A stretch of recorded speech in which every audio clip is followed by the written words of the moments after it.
Good morning, students. Let's continue with our book number 1, that is Honeycomb.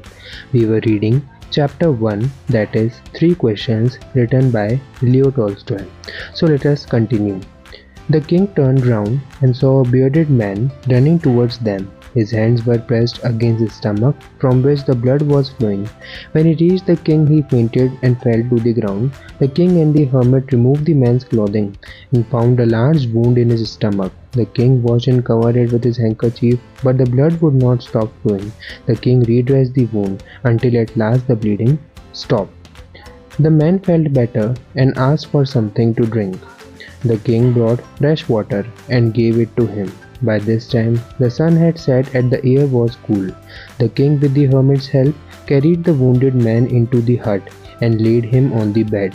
The man closed his eyes and lay quiet. The king, tired by his walk and the work he had done, lay down on the floor and slept through the night. When he awoke, it was several minutes before he could remember where he was or who the strange bearded man lying on the bed was.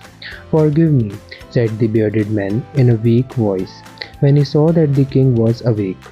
"I do not know you and have nothing to forgive you for," said the king.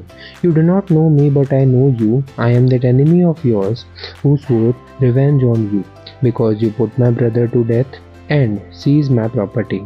I knew you had gone alone to see that hermit, and I made up my mind to kill you on your way home. But the day passed and you did not return. So I left my hiding place and I came upon your bodyguard, who recognized me and wounded me. I escaped from him, but I should have died if you had not dressed my wounds. I wished to kill you, and you have saved my life. Now if I live, I will serve you as your most faithful servant and will order my sons to do the same. Forgive me." The king was very happy to have made peace with his enemy so easily and to have won him over as a friend. He not only forgave him, but said he would send his servants and his doctor to look after him, and he promised to give back the man his property.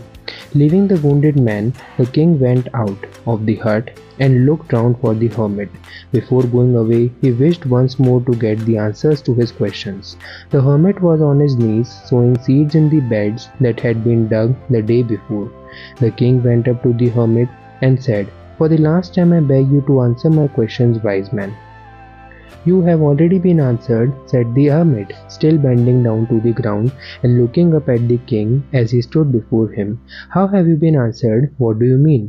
"Do you not see," replied the hermit, "if you had not pitied my weakness yesterday and not dug these beds for me, you would have gone away. Then that man would have attacked you, and you would have been wished that you had stayed with me. So the most important time was when you were digging the beds, and I was the most important man, and to do me good was your most important business. Afterwards, when the man ran to us, the most important time was when you were caring for him, because if you had not dressed his wounds, he would have died without having made peace with you.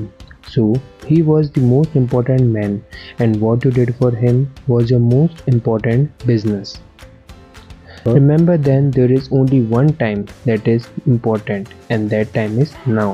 It is the most important time because it is the only time we have any power to act. The most necessary person is the person you are with at particular moment, for no one knows what will happen in the future and whether we will meet anyone else. The most important business is to do that person good, because we were sent into this world for that purpose alone.